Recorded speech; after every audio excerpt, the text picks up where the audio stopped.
তাহলে এই ভারতবর্ষে আমাদের গর্বে থাকার দরকার। এই ভারতবর্ষকে আমরা স্বাধীন করেছি, আমরা স্বাধীন করেছি। যখন ব্রিটিশ সরকার ইস্ট ইন্ডিয়া কোম্পানির নামে যখন এই ভারতবর্ষে প্রবেশ করেছিল, তখন আমাদের শাসন চলছিল কি চলেনি? আরে মুসলমানদের রাজত্ব চলছিল কি চলেনি? মুসলমানদের রাজত্ব চলছিল। তারা তাদের মনোভাব বুঝতে না পেরে তারা ব্যবসার অনুমতি দিয়েছিল। কিন্তু এই ব্রিটিশ যে নেমো হারাম ছিল, এই ভারতবর্ষকে কব্জা করার উদ্দেশ্যে, লুণ্ঠন করার উদ্দেশ্যে যে ভারতবর্ষে তারা প্রবেশ করেছিল, এটা জানতো না। তারা পলাশির যুদ্ধে পরাজিত হয়েছিল। ব্রিটিশ সরকার কম বেশি 200 বছর রাজত্ব করেছিল। কত বছর? 200 বছর। যখন আলেম ওলামাদেরকে কতল করতে শুরু করে দিল, তখন ওলামায়ে হাক্কিনীরা শাহ আব্দুল আজিজ মুহাদ্দিস দেহলভী রাহমাতুল্লাহ আলাইহি উচ্চ কণ্ঠে জিহাদের ফতোয়া দিলেন যে আজকে আমরা এই দেশে পরাধীন হলাম, পরাধীনতার বিরুদ্ধে দেশ স্বাধীনের উদ্দেশ্যে আজকে জিহাদ করা ফরজ হয়ে গেছে। কে ফতোয়া দিয়েছিল সর্বপ্রথম? কে? সেটা কেউ নয়, সেটা হলো আমাদের মুসলমানদের ধর্মের একজন মুফতি এবং আলেমের দিন।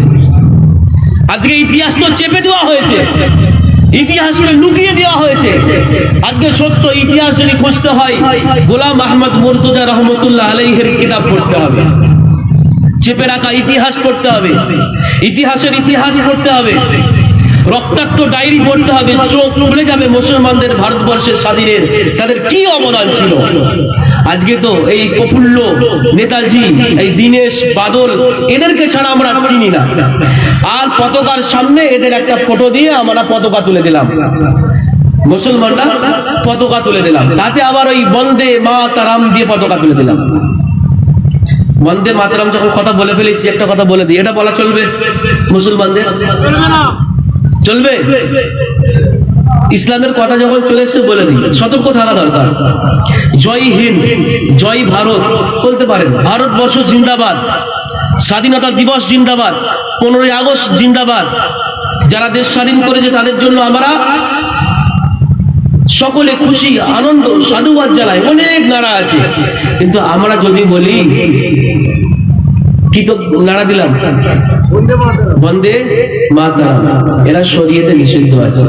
এটা বললে কাবিরা গুনাহ, এটা বললে কি হবে? কাবিরা গুনাহ হবে। এটা জেনে রাখা দরকার মুসলমানদেরকে। তো যেটা বলছিলাম